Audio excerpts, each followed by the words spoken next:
Leo tupo mkoani Tanga na hapa panaitwa Sahare. Tumekuja kufuatilia tukio ambalo linamhusu bondia Hassan Mwakinyo na kijana Nuru. Bila shaka umeona taarifa mtandaoni zikimuonyesha kijana akiwa amepigwa sana, na amezungumza pia kupitia Wasafi Media akielezea kwamba amepigwa na bondia Mwakinyo. So tumekuja hapa mtaani kuzungumza na wananchi wa mtaa huu, watuambie kiundani kuhusu tukio hili, lakini pia ukweli uko wapi. Wako ambao wanasema kwamba yule kijana alikuwa ni mwizi, alikwenda kwa Mwakinyo kuiba nazi. So nitaongea na watu wanaambie, je, ni kweli yule bwana alikuwa ni mwizi, wanamfahamu vipi, lakini pia mtazamo wao kwa ujumla katika hili ni jambo gani. Kubwa kabisa ni kubaki na sisi mwanzo mpaka mwisho kusikiliza maoni ya wananchi. Niite Esco na karibu.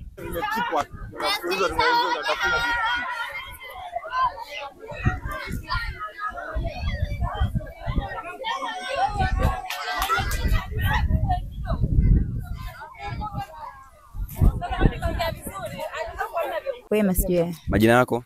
Naitwa Fatima Ibrahim Musa. Okay. Sawa. Nimesikia kwamba huyu kijana Musa ulishaishi naye kabla ya kwenda baharini kuwa mvuvi. Hebu tuambie mlikutana wapi, lakini pia ulikuwa unaishi naye kama nani? Musa nilikuwa mimi natafuta mchungaji. Kuna mtu ndo akatuletea mchungaji. Alipotuletea tukakaa naye karibuni mwaka mmoja. Mwaka mmoja. Ametokea wapi? Kwa ni wapi? Ni mtu wa Andeni. Tunasema Mdeni Andeni. Ni mgeni kumbe hapa ilikuwa. Mgeni hapa. Okay. Tuliletea tu kama mchungaji wangu wa ng'ombe. Kumbe hakuwa na labda baba, mama au ndugu. Kulikuwa na mwanamume tu akapa hapa mvulana hivi. Ndio tulipotoka, yeye alikuwa atuchungia sisi mara ya kwanza naye. Yeye alipoondoka ndo akatafuta huyo mwingine akatuletea. Okay. Sawa.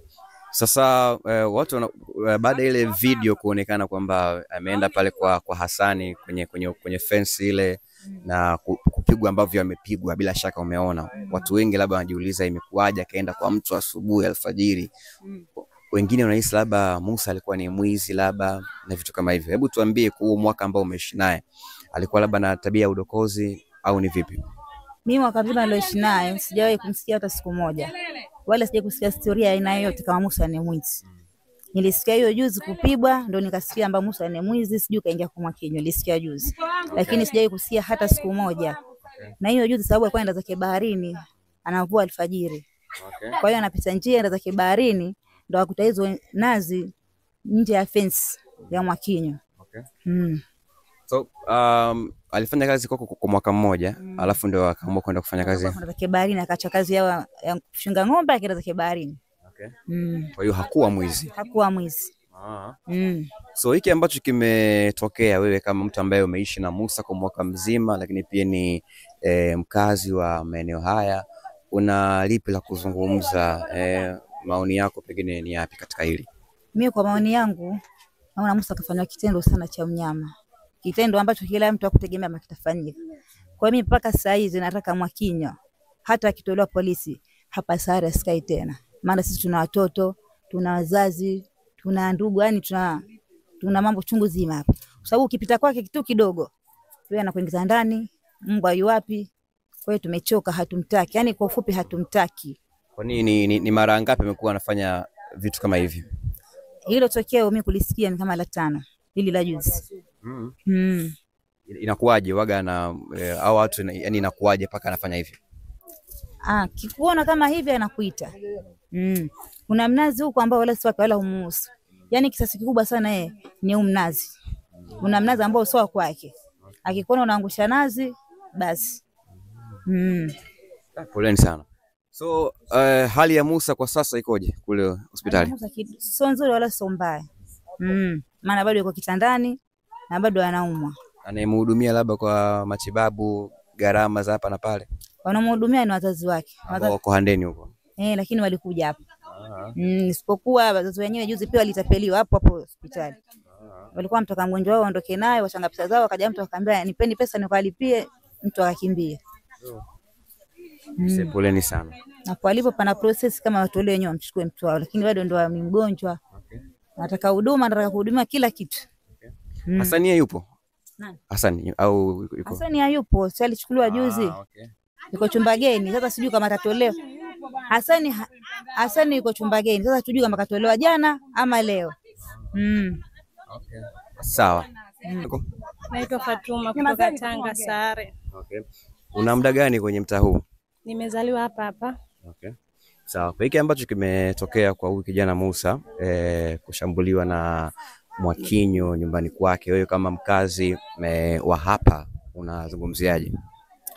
Mimi nazungumzia sio kitendo kizuri, ni cha unyama, ni cha ukatili katika jamii na kibinadamu, sio kwa mnyama wala binadamu, kwa sababu hata awe ni mnyama, awe ni mwizi, awe sio mwizi, na kama kaiba kweli nazi. Kwanza Mwakinyo kuja hapa hana mnazi, na eneo lile hajaanza kukaa yeye, alianza kukaa mzungu, akakaa Mwarabu, akakaa huyo Jamila. Hatujawahi kusikia tukio hilo hata siku moja. Na watu wanaokaa pale wana mambwa, mimi ni mdogo. Umeelewa? Kwa hiyo hajawahi kumtafuna mtu mbwa hata siku moja. Kwa hiyo Hassan Mwakinyo tunavyotaka sheria, kama Samia Suluhu Hassan anatuona na anatusikia, kilio hichi atusikilize wananchi wake. Mwakinyo hatumtaki na ubondia pia hatutaki, kwa sababu ubondia wake ni kwa wananchi. Sio kiubondia kwamba ni kazi mimi nipate kipato changu na watoto wangu na familia yangu na ndugu zangu na jamaa zangu na wananchi wangu. Ubondia wake anatumia kwa wananchi na sio wa kwanza wala wa pili. Mwakinyo anahojiwa, apandishwa mahakamani na mtoto aonekane, kila mtu apandishwe, mambo yake hadharani. Nyinyi tokea jana waandishi wa habari mmefika hapa, kuna mjumbe aliyojitokeza? Kuna mwenyekiti aliyojitokeza? Matukio kama haya makubwa kwa nini wao wasikae mbele? Wanaogopa. Kwa tunataka Rais Samia mambo haya ayafuatilie na atekeleze. Na mahakama zihukumu haki.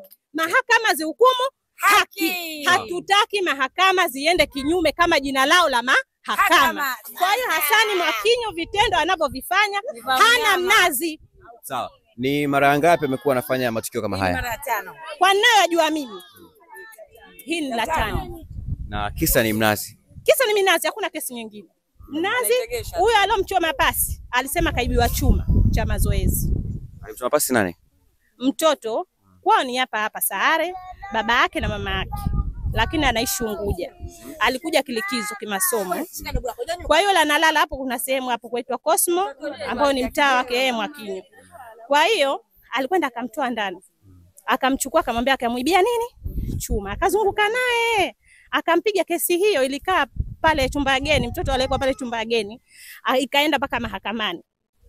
Lakini kesi ile ilifanyaje? Ilizima. Okay.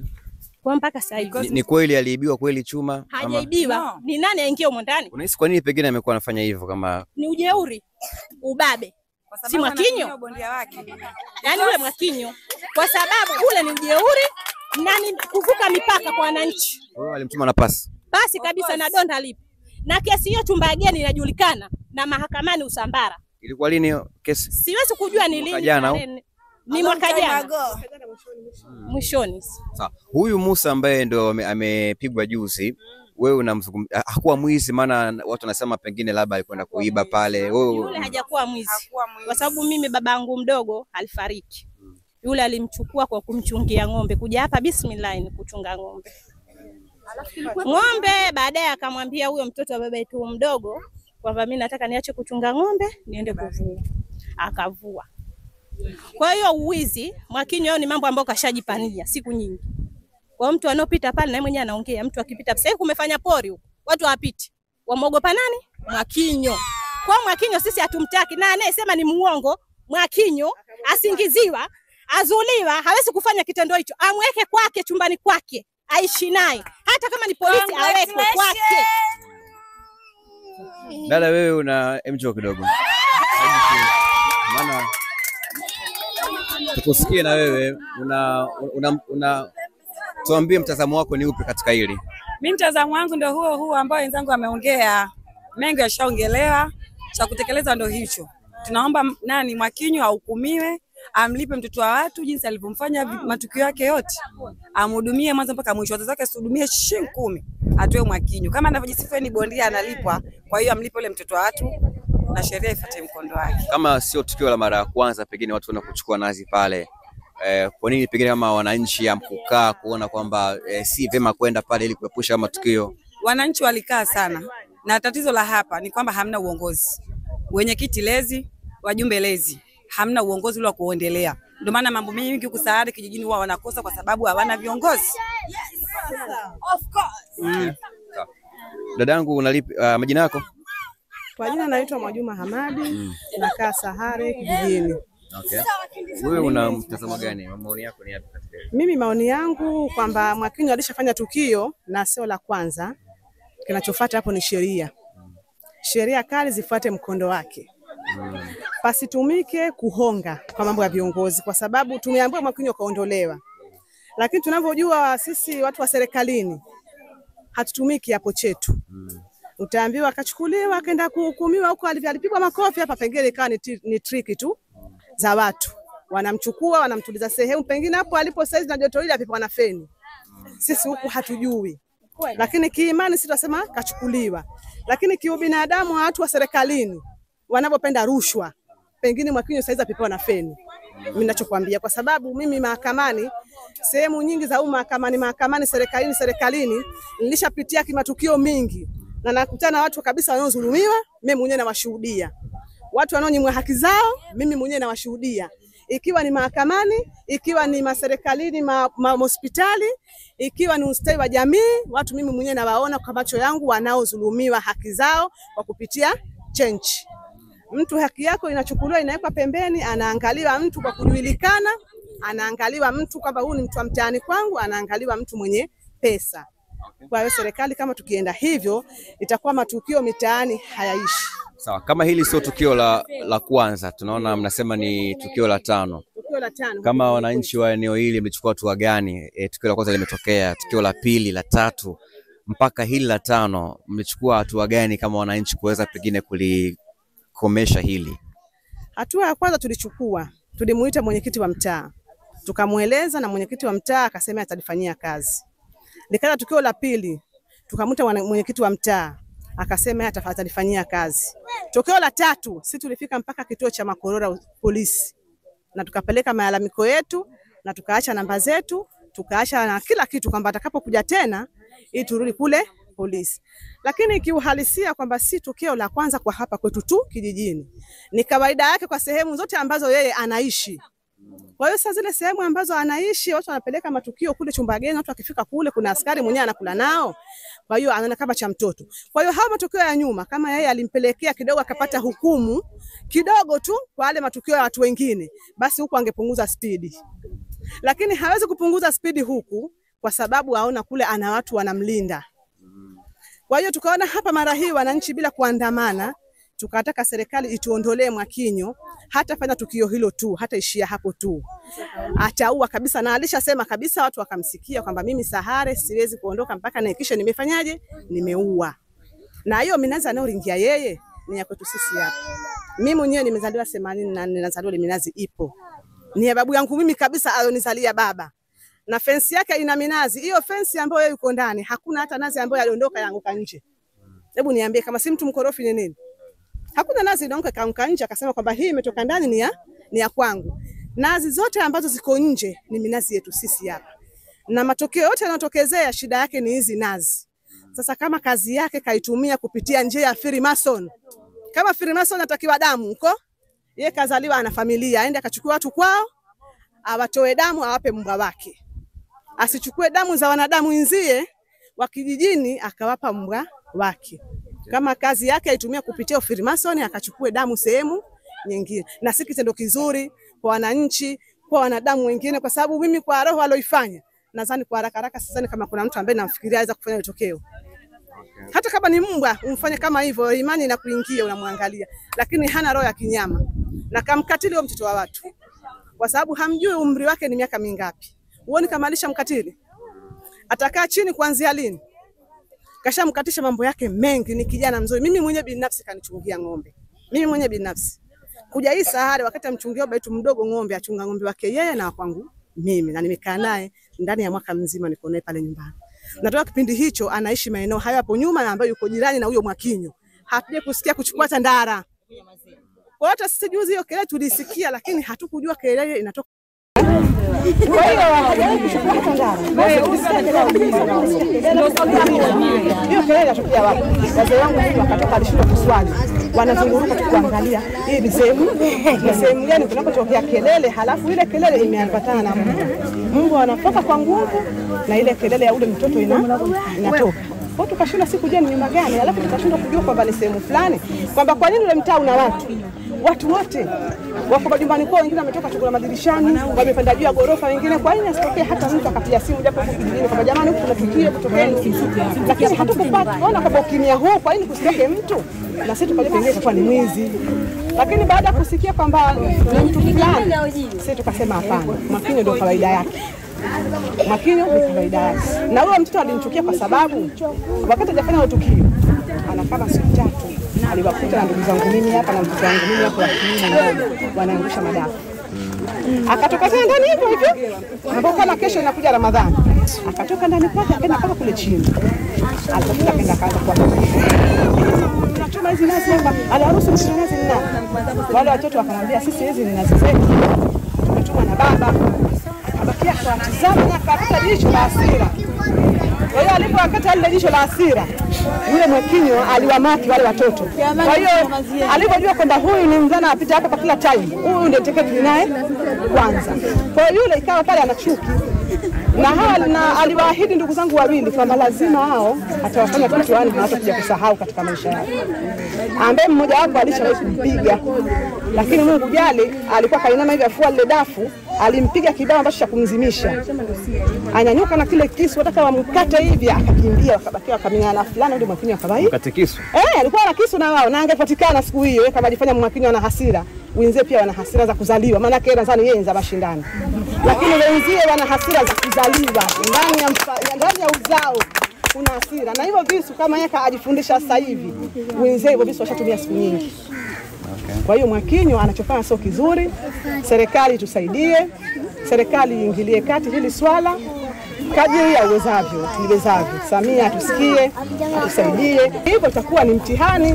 Ile njia pale sisi tuna watoto wetu wanasoma shule upande ule kule, wanasoma chuoni upande ule kule, una muembe unazaa maembe mpaka nje. Hebu niambie kesho kaenda mtoto wangu mimi kachukua embe, hajamchinja kama kutuma hata kama limeanguka hivi tumbiri alimshika akamchinja kama mtu alafu akamning'iniza kwenye mti. Yeye mtoto tumbiri kala embe na akasema leo utakauka hapa alimning'iniza tumbiri yule mpaka akakauka kisa ni embe. Ni mnyama, hebu mnyama ambaye ni haki yake kupita kalale embe. Yeye mtoto wangu mimi wewe sababu mtoto wangu yuko shule kama kashamchinja kashamtia kwenye kijiroba kashamfukia ndani. Halafu wakati huo mimi pumzi sina na nguvu sina, sasa kuingia serikalini nikapambana. Sijakosa haki yangu. Hajanizia mwanangu. Kwa sababu pale atakiwa uwe na pumzi, uwe na pesa ndio serikali wewe utajua kupambana nayo. Lakini kwa sisi wa hali ya chini hatutambulia chochote. Utaambulia maumivu tu wewe wakati huko kubwa alishakufika kwa familia yako. Kwa hiyo hili hapa iwe ni fundisho kwa Mwakinyo. Kwa hiyo sisi ni kwetu hatumtaki, hatumhitaji, na kama serikali itashindwa kufanya maamuzi kwa Mwakinyo yoyote, Mwakinyo basi onekane. Lakini akionekana kwa hili kwa macho basi Mwakinyo kazi iko pale pale. Mwakinyo hapa ana muda gani? Mwakinyo hapa naisa anafika hata miaka 2 jamani. Anafika kama ina kwa sababu alihamia katika mji kwanza kimya watu kama hawajui kama Mwakinyo yuko kwenye mji huu. Na watu vijana walikuwa wanampenda hapa, Mwakinyo tuko naye, Mwakinyo tuko naye sana bondia tani kwao. Lakini baadaye alijaribia mwenyewe Mwakinyo. Lakini kahamia ni muda na aingia kwenye kijiji hiki taarifa tulioipata kwamba huko alipotoka alikuwa na tukio kubwa ndio akaja akajifichia pale kwenye ile boma. Kwa alikaa muda bila kujulikana kama pale Mwakinyo yuko pale ndani. Kwa hiyo Mwakinyo hichi kijiji ni chetu sisi, tumezaliwa hapa, minazi ni yetu sisi. Aangalie katika fence ndani alimopanga kinachomhusu, sio nje ya fence. Na zile ni njia zimeanza kupitwa toka kipindi hicho. Asizuie leo wakati huu watu hawana raha na mimi kwa ajili yake yeye, alafu ni mtoto mdogo tu. Mimi mwenyewe hata hanifikii. Mimi Mwakinyo mwenyewe hanifikii. Unaona? Shona. Kwa ni mtoto mdogo tu. Mimi na ndugu zangu wengine ndio wenzie. Na akisema pambana nao kwa kavukavu, basi apigwa pale akashakarishwa. Kwa sababu kama haogopewi, watu waogopa serikali kuadhibiwa kwa sababu serikali inaangalia mwenye pesa. Mimi kwa haraka nikifanya tukio kwa haraka anaweza kanishinda kupitia pesa yake hata kama haki ni ya kwangu mimi. Kwa hiyo hili ahukumiwe. ahukumiwe na ule mtoto wa watu amhudumie yeye, hata kama yuko ndani, hela zake anazo benki anazoingia. Unaona? Amhudumie, zichomolee benki akaunti yake, kadi yake yeye aandike ule mtoto. Iwe ni huduma kwake na faraja kwa yeye mwenyewe mpaka atakapokaa sawa. Mimi nafikiri maoni yamefika. Asante. Kashamtia kilema. Salama. Majina yako? Majina yako? Kwa jina naitwa Mwanamkuu Abdalla, kupenda niite Mama D. Kutoka Sare kijijini. Mimi sina mengi ya kuongea. Ila tu nasisitiza wale wanasema kama yule mvulana wanasema ni Musa ni mwizi. Yule sio mwizi. Hao ni wapanga Mwakinyo, wamogopa Mwakinyo. Kutokana kwamba hapa Tanga waizi wangapi waliuliwa, waizi wangapi wachomwa moto, mshawahi kuona wananchi wakashikamana kama hivi? Bado. Lakini kutokana yule mvulana hatukani mtu, amnyusi mtu, havuti bangi wala, ndio maana tukaona uchungu. Hata kama mtu hukumzaa, lakini yule pia ni mtoto wako. Umeelewa mwandishi wa habari? Ndio hicho kilichokuwa. Wao wanasema kama yule ni mwizi, ni waongo, wamogopa Mwakinyo. Kwa hiyo mimi sina la zaidi, yangu ni hayo. Waambie kabisa nyinyi ni waongo. Wewe uko da, utajuaje mtu atanga kama yule ni mwizi au sio mwizi? Umeona? Wale ni wapambe wa Mwakinyo. Sisi ndio kwa kijiji hichi. Watu kibao washikwa hadi wakati wa mikono, wale wachomwa moto. Lakini mshawahi kusikia wananchi wa Tanga wameandamana eti kuna mwizi kachomwa moto? Lakini kitendo kile kimetutoa uchungu. Umeelewa Alafu Mwakinyo yuko ndani ya fence, yule mvulana anapita nje. Kama ni kupita, usiku kucha watu wapita. Mbona hawashiki? Maana utasema kapita kwenye nyumba ya mtu. Kwani wote kuna nyumba huko? Ukipita si lazima utapita nyumba ya mtu. Kuna mtu alosikia akashikwa akachomwa moto akapewa mbwa. Lakini Mwakinyo ni tabia yake, kwa hiyo sisi tumemchoka. Hatumtaki hata kumuona. Mimi sina huo hizo tu. Kama Mungu ndugu yangu ingekuwa nishamwambia akamuua yule binadamu. Mwakinyo kijijini kwetu hatumtaki. Hata kumuona hatumtaki, hata kumsikia. Kwa hiyo sina la zaidi, langu ni hilo. Nakuaje kaka? Majina yako? Okay. Sawa. Nataka uniambie kile ambacho kimetokea baada ya bondia Hassan Mwakinyo kumpiga kijana yule Nuru. Wewe kama kijana wa mtaa huu, kwanza unazungumziaje tukio hili? Sio tukio la kwanza. Matukio yafika karibia 4. Ila tukio hili hapa limetuchosha. Sawa, katika matukio ambayo kafanya Hassan hili limetuchosha. Sababu alishika tukio la kwanza, alishika doka msingizia kwa vifaa vya mazoezi, akamchoma nafasi ya nyama. Tukio la pili akatupigia ndugu yetu, tukio la tatu akamngatisha na mbwa hivyo. Kwanza yetu kwa yule kasingizia ni banana. Tukio la tatu ni hivyo hivyo, akaja akampiga ndugu yetu kwa Omari Msambaba hapo chini. Kwa tukio hilo la naza ndiko minazi yetu sisi hapa. Ile watu ndani ya fence yetu kuingia fence. Sawa. Kwamba yana shutuma kama sisi ni minazi tufanyaje? Twaiba ikiwa sio minazi yake. Yeye mnaweza kutusisi yani. Sawa. Sasa yeye kwamba ametumia ubabe kwa kutoka Ukombezi kwao kuja kutuonea sisi hapa kwetu. Sasa ni jambo ambalo kuwa laumiza sana, ukiwa sasa hivi kufanya kitendo cha kikatili sana. Kwa kumshika dogo nje, alafu kwa kumshika kumuiza ndani, kumvua kumwakatisha nini mbwa. Umeona? Kwa kusema kwamba huyu ni mwizi. Kwa mtoto ataka kupanda mbapai hawezi, sisi tumfahamu. Umeona? Kwa hilo swala limeuma sana katika jamii ya Sahare. Na ndio maana tukasema kwamba Hassan hatumtaki, na hataki hata kumuona. Na ndio tunashukuru kwamba serikali ilisimamia hili swala kutokana kwa bondia, kwa sababu anachojivunia kwamba ni mtu mkubwa, hawezi kufanya lolote. Sasa sisi ambao ni wadogo kiupande wake, tunataka sisi hapa ndio tusaidie na serikali tujue kwamba mwamba naye atafikia kiwango gani. Lakini Hassan ametuchosha kwa matukio ambayo atufanyia. Anatuvumizia ndugu zetu, na sio ndugu zetu, na sisi wenyewe tunavyotuona kwamba ameshindwa pia kumshika mmoja wapo, lakini angeweza kumpata mmoja hapo angeweza kumuua, maana alitamka nitaua. Bwana sana.